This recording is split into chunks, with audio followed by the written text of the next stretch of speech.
পাইছি। সরকার পতনের পর দেশ জুড়ে আইন শৃঙ্খলা পরিস্থিতি ভেঙে পড়ে, তবে সেই পরিস্থিতি কিছুটা কাটিয়ে উঠতে শুরু করেছে পুলিশ কর্মস্থলে ফেরায়। এরই মধ্যে বেড়েছে হত্যাসহ নানা অপরাধ। কোথাও কোথাও এসব অপরাধমূলক কর্মকাণ্ড চলছে পুলিশ বেশে। পুলিশের পোশাক, হ্যান্ডক্যাপ, জ্যাকেট ও ভুয়া আইডি কার্ড ব্যবহার করছে একটি চক্র। চুরি ডাকাতির সময় তাদের সঙ্গে থাকছে গাড়িও। পুলিশের অপারেশনাল টিমের মতো করেই ঘটনাস্থলে যাচ্ছে তারা।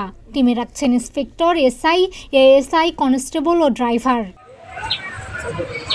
বৃহস্পতিবার গোপালগঞ্জের কাশিয়ানীতে এমনই একটি চক্রকে গ্রেপ্তার করেছে পুলিশ। ভুয়া ডিবি পুলিশ পরিচয় দিয়ে ডাকাতির প্রস্তুতিকালে 6 সদস্যকে করা হয়েছে গ্রেপ্তার।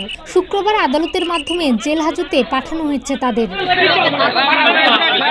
এর আগে বৃহস্পতিবার দিবাগত গভীর রাতে উপজেলার বেথরি ইউনিয়নের যোধকুড়া গ্রামে একটি মাইক্রোবাসে করে প্রবেশ করে ওই 6 জন। তাদের দেখে সন্দেহ হলে থামার সংকেত দেয় স্থানীয়রা। দ্রুত গাড়ি ঘুরিয়ে পালানোর চেষ্টা করে তারা। তখন এলাকাবাসীর চিৎকারে গ্রামবাসী এসে ডাকাতদের ঘিরে ফেলে। তাদের তুলে দেওয়া হয় পুলিশের হাতে। গ্রেপ্তারকৃতদের কাছ থেকে এক সেট সাব ইন্সপেক্টর পুলিশের পোশাক, এক সেট হ্যান্ডক্যাপ, পিস্তলের কভার, রিফ্লেক্টিং ভেস্ট একটা, ডুপ্লিকেট পুলিশ আইডি কার্ড 2টি, একটি পুলিশ বেল্ট ও পুলিশের স্টিকার জব্দ করা হয়েছে।